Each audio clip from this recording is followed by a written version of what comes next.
What's going on? We back with the Boxing Clinic and more, where you know we do more than boxing and sports. And today, back with another edition of Classic or Not, and it's the Clipse Lord Willin albums, their debut album, the brother duo from Virginia. I think they was both born in New York as well, but they later went to Virginia. And man, when this first came out, man, this shit hit hard, man. It definitely hit hard. Definitely one of my favorite albums still to listen to this day. And nobody can forget the banging single that they had, and this was when Pharrell was in Chad Hugo, the Neptunes was first really making really real noise.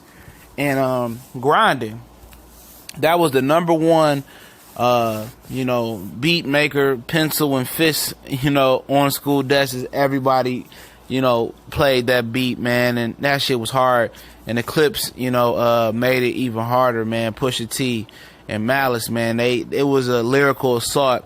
This whole album, I actually had the album as a child or a teenager. I was close to one of those points in preteen, man, and it came with a disc. We had the deluxe edition. It came with a disc where, they had the video on there, man, when the last time when they in the club, and it was explicit video. They didn't show you the edited. This is the uncut version, man. And man, this CD was just the truth, man. And it's definitely a classic by my standards, man. And it has some great records on there. Virginia was great.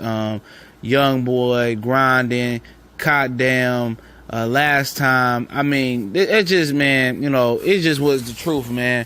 And it was like it wasn't like they was competing lyrically, but the bars was on point, man. And then, just the delivery, man, just the production.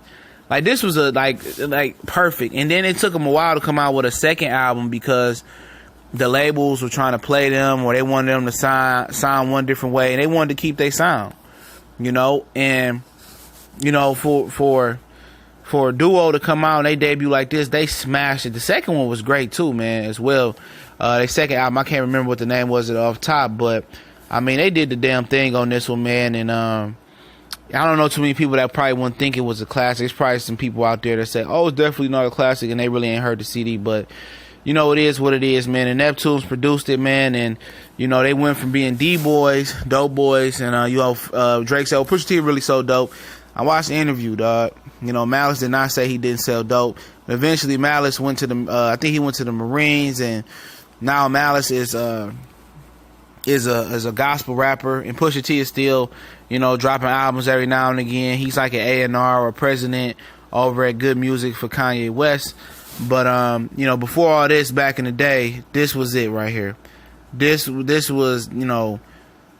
this was crazy, man. It's breath chilling when you hear rap like this, because you don't hear this no more. You don't hear bar for bar. You don't really hear competition on albums no more. And I think at some points they was competing to see who had the best verse. They had to be competing who had the best verse sometimes, because they would go hard. And most of the verses and most of the bars and the verses they would write, it really wasn't long. They really didn't like to write. Like Malice said. That's why they joined the tandem. They didn't like to write. He wanted to write a few bars and then hook, then a few bars, and then most of the time that'd be the song. You'd think they could have extended the song a little bit more sometimes, but like I said, when the Last Time came out, man, as well with that club, they in the club, and he pulls, I think it was Malice, he pulls the girl's G-string, and you actually see that on the unedited version of it, man. That made that video so much better, the unedited version. Of that video as well. But they had some great features on here as well. You had Fabulous, Cardinal Official, Sean Paul. You had Lil Wayne on here. You had Jermaine Dupri. He wrote most of Bow Wow stuff. You even had a Faith Evans, Jadakiss appearance on here.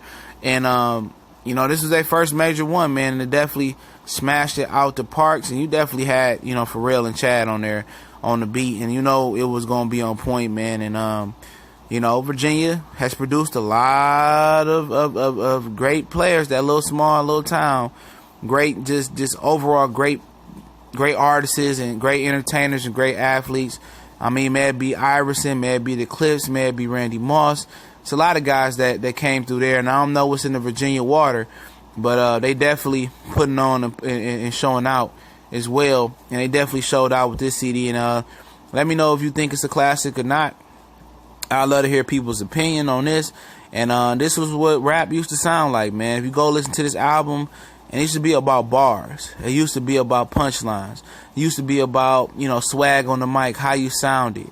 It used to be real meaningful bars in there. And in this album, I'll be angry if I didn't put it in this video. You heard about their life. It was a story, this album. You know what I'm saying? You can hear the pain and the hunger. And you usually can hear the pain, or at least the hunger, in young artists' voices. You usually can hear that. And you hear that hunger and that pain go away as they get more fortune and more fame, and their music kind of gets away from the original root because they're no longer poor, or they're no longer in the situation they used to be, and now they're in a better current situation.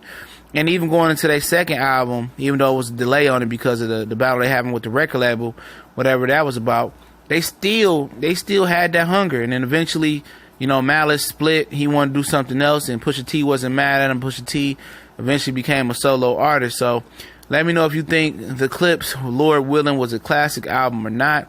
It's your boy CJ Goodfella.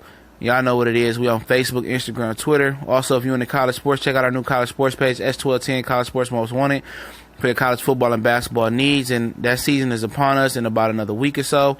And shout out to everybody that's supporting that movement. Shout out to everybody that's supporting our Raw and Uncut podcast movement as well. And just support the Boston Clinic and more in general. I definitely appreciate it. We try to mix it up and don't be so heavy on boxing. But make sure, if you like this video, if you like the page, share it with a friend, retweet it out, screenshot it, share it. Just give me credit where credit is due so people know where to find the page at. If you want to donate, the PayPal link is there as well. Shout out to everybody that's on the video grind as well. Y'all know what the business is. We out.